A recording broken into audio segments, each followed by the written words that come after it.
بالاخره در 26 تیر ماه سال 76 فیلمبرداری سریال ولایت عشق در تالارهای مختلف کاخ مأمون در استودیوی سیما فیلم شروع شد.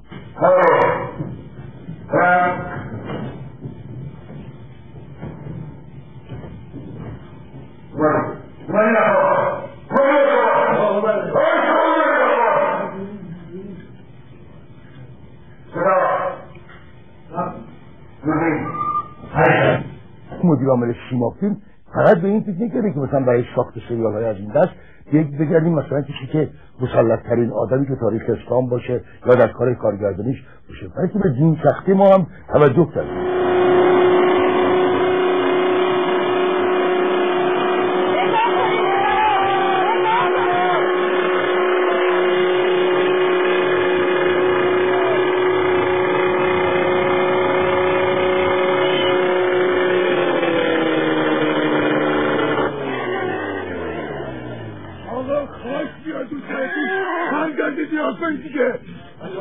خیلی مجسمه با میستن برگردید نگاه کنید دیگه. تا توفان میاد نگاه نمی کنید. حالا نگاه برگردید نگاه کنید دیگه. همینطور تیخ ما ایستادن.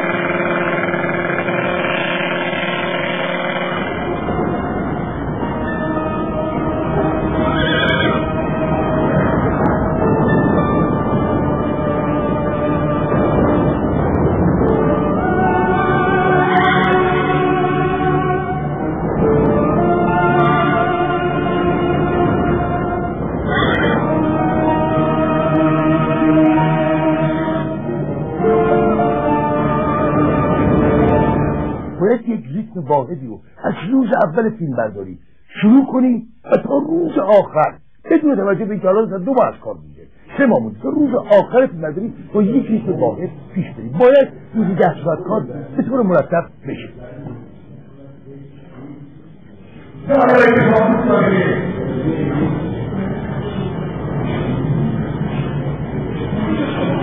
آنکه جانشین پیغمبر خدا، آنکه طرفداران صلاح نزدیک به خدا در شریعت رو شناخت می‌کنند، نه آنکه قداستش از خداست، آنکه جانشین پیغمبر خداست، آنکه طرفدارانش برای نزدیکی به خدا داشته نیاز به سوی اشتراک کردن، نه تو نه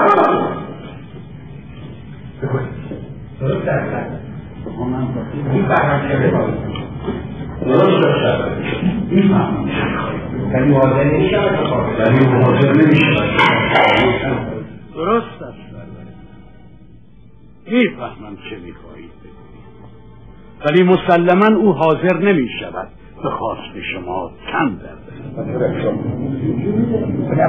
عجیب شنو بر نگه نه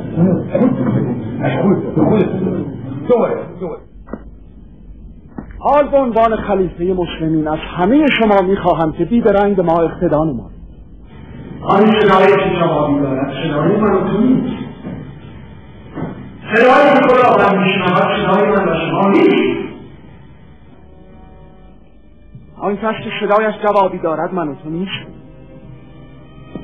آن صدایی که خدا میشنود صدای من و شما نیست. صدای اون بساش بودش برگیردن خانهی که خدا از شما نمیدارد. صدای اون بساش شما جواب بودید. بازی در این نقش تاریخی که برای من تجربه نوعی بود و صدا برداری شر صحنه در قالب اون لباس و اون گریم خاص و اون شرایط زمانی و مکانی که نیاز داشت باهاش بازیگر مأنوس باشه و در اون چارچوب عمل بکنه در واقع خیلی باعث نگرانی من شد و من این رو ابراز کردم با آقای فخیم‌زاده گفتم من واقعا احساس میکنم که نیاز به شاید چند هفته یک ماه حداقل وقت دارم تا اینکه بتونم خودم رو در قالب این نقش قرار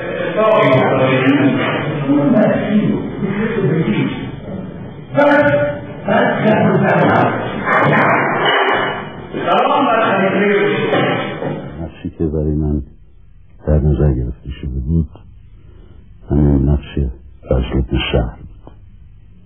من سناریو رو خوندم و قبلا اصلا اسم تسلط شهر رو هم نشنیده بودم.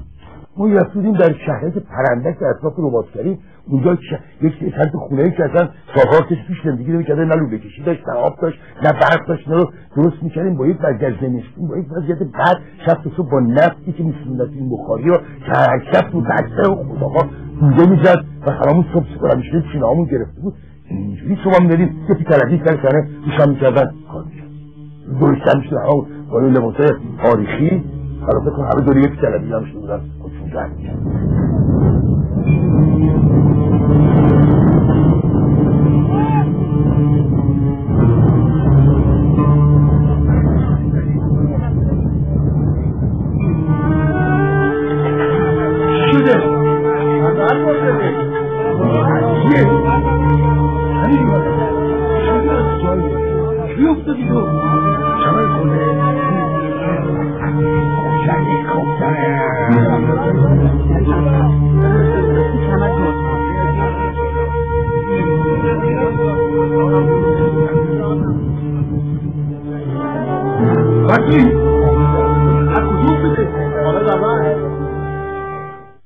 از ابتدا آقای فخیم‌زاده اشاره کردن به من، یعنی به اصطلاح یادآوری کردن که یکی از خصوصیات این نقش این فعال بودنشه و در واقع به خلاف بقیه کاراکترها که بیشتر مستقر در کاخ هستن و در حرکت‌های داخلی، ایشون این رو به من گفت که این کاراکتر بسیار زندگیش روی اسب می‌گذره در یک جنگاور.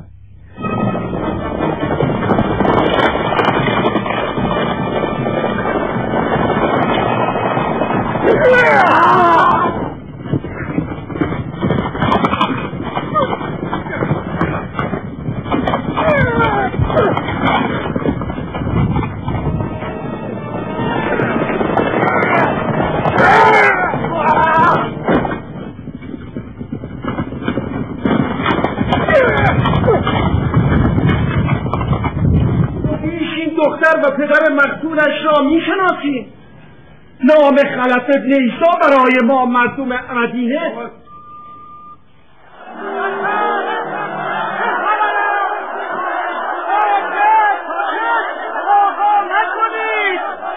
آقا نکنید ساکت، چه خبر است؟ حاکم درست بگوید. همه ما کم و بیش این دختر و پدر مقتولش را میشناسیم. نام خلف ابن عیسی برای مردم مدینه ناآشنا نیست؟ میشناسیم.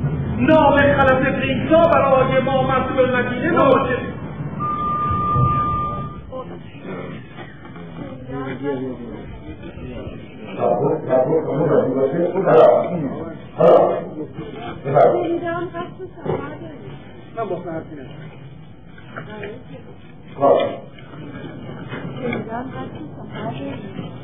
من با تو حرف می‌زنم.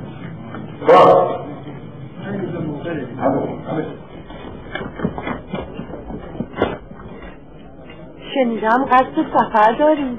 با من حرف نزن. برای چه؟ برای اینکه نمیخوام با دختر خیلی شریف چون تو هم صحبت شد. راه ما؟ آری راه ما. اگر قرار است هم سفر باشیم راه ما از کدام طرف است؟ راه ما؟ آری راه ما. اگر قرار است هم سفر شدیم بهتر است بدانم که کسی چنین قراری گذاشته؟ چه کسی چنین قراری گذاشته؟ چه کسی چنین قراری گذاشته؟ چه کسی چنین قراری گذاشته؟ من؟ تو؟ من؟ تو؟ آری خیال دارم در این سفر تو را همراهی کنم. همراهی کنی؟ آری من عازم خراسانم و شکر خدا به این زودی‌ها بر نمی‌گردم. اولین قدم این بود که باید این چیزی که دختر بیابانگرد و دختری که با محیط بیابان آموخته شده به خصوص با اسب و هر چی که نشانی از طبیعت زمانش هست آشنایی داره باید باش کنار می‌اومدن. راه رفتنش، حرف زدنش، نشستنش به روی اسب و شمشیر زدنش همه نوعی بدویت درش وجود داشت.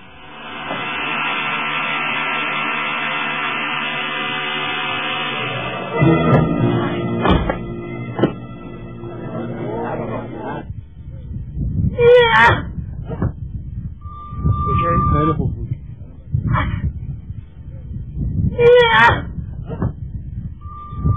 خیلی خوب بود. منم بد ندیدم. ها؟ منم بد ندیدم. خوب بود. اومد.